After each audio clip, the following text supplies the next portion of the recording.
Pemirsa, lama tidak muncul di layar kaca, kabar mengejutkan datang dari artis Tamara Blazensky. Ya, Tamara muncul membawa kabar kurang mengenakan. Hal itu berkaitan dengan harta warisan peninggalan orang tua Tamara Blazensky. Pasalnya, artis era 90-an itu harus menerima kenyataan pahit lantaran dirinya tidak bisa menikmati harta warisan peninggalan dari kedua orang tuanya yang telah lama meninggal. Tak pelak, peristiwa yang menimpanya tersebut membuat ibu dua anak itu sakit hati dan kecewa. Lewat kuasa hukumnya, ia telah melaporkan dugaan tindak penggelapan aset milik Tamara ke Polda Jawa Barat. Laporan di Polda Jabar tersebut merupakan lanjutan dari pelaporan di Mabes Polri yang sempat tertunda beberapa waktu lalu itu.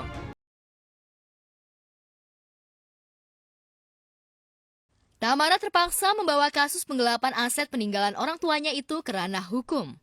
Jalan hukum tersebut terpaksa ia lakukan lantaran selama ini tidak ada itikat baik dari pihak yang diduga sudah menguasai aset milik keluarganya itu.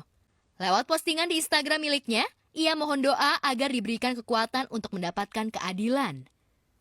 Lantas, siapakah orang lain tersebut yang disebut-sebut telah dengan tega mengambil secara sepihak harta peninggalan orang tua Tamara? Berikanlah aku kekuatan agar aku bisa mendapatkan keadilan. Terima kasih kepada Bapak Johansyah and Partners yang sudah mendampingi dan menguatkan hatiku hari ini untuk berbicara tentang kebenaran dan ketidakadilan yang aku alami selama 19 tahun lamanya. Terima kasih kepada teman-teman pres dan teman-teman di seluruh Indonesia atas doa dan dukungannya.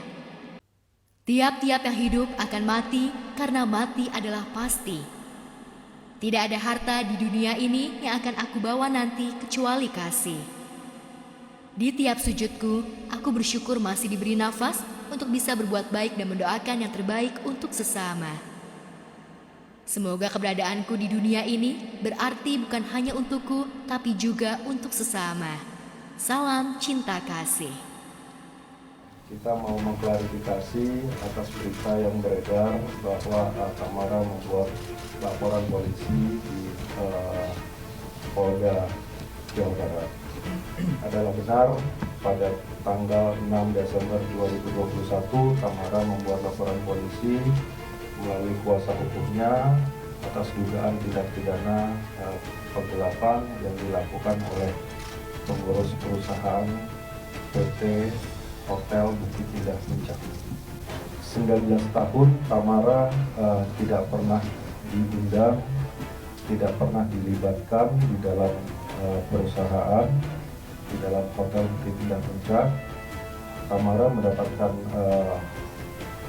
haknya sebagai pemegang saham di Hotel Bukit Indah Puncak berdasarkan dari waris bapaknya. Laporan yang juga dilakukan oleh pengurus tersebut didasari pada suatu hari tiba-tiba datang pengurus hotel ke rumah Tamara di Bali untuk menandatangani sebuah surat pinjaman. Tamara merasa ini ada yang salah. Kenapa surat hutang dengan jaminan sertifikat hotel yang nilainya berkali-kali lipat dari pinjaman? Kami melihat banyak sekali kejanggalan keuangan. Saya rasa kita bisa lihat nanti teman-teman bahwa hotel itu cukup baik, bertumbuh cukup baik secara fisik.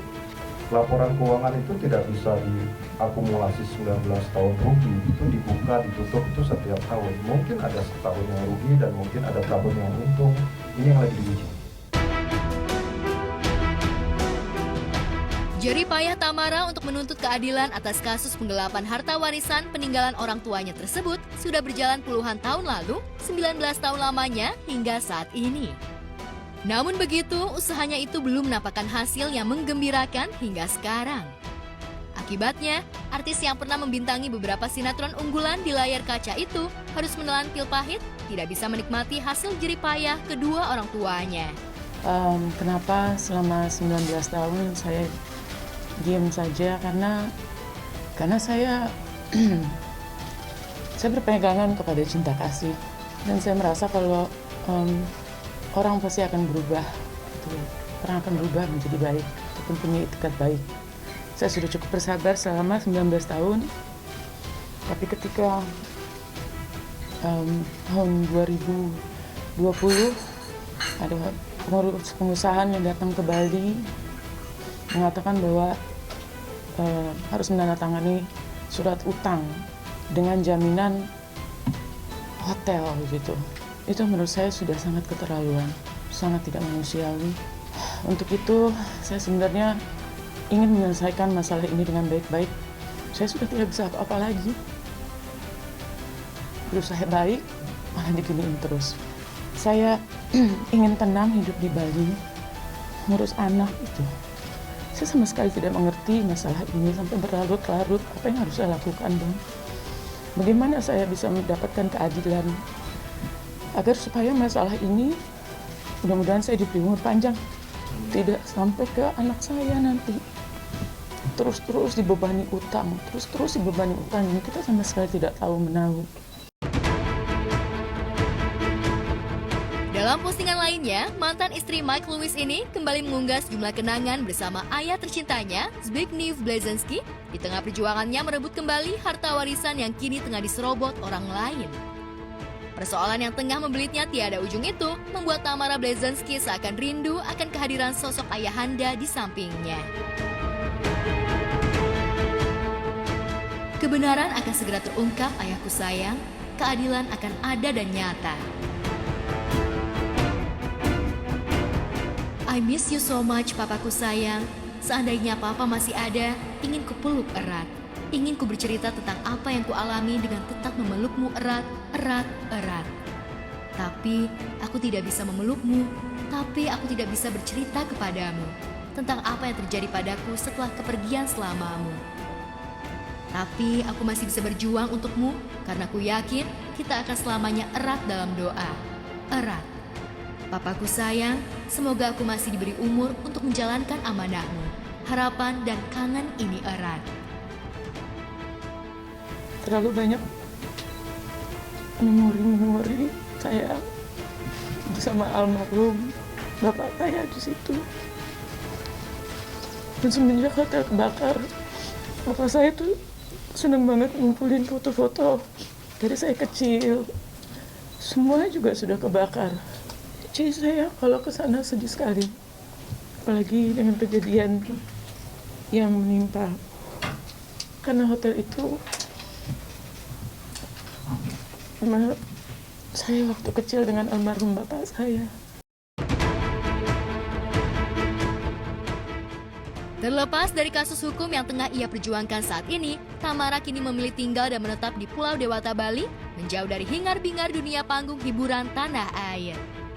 Untuk menyambung hidup, ibu dari Teguh Rasya dan Kenzo itu membuka warung makan di sana. Lantas, akankah jerih payah hukum yang tengah ia tempuh selama ini akan membuahkan hasil yang menggembirakan? Saya pikir semua akan berjalan semestinya gitu. Tapi ternyata tidak.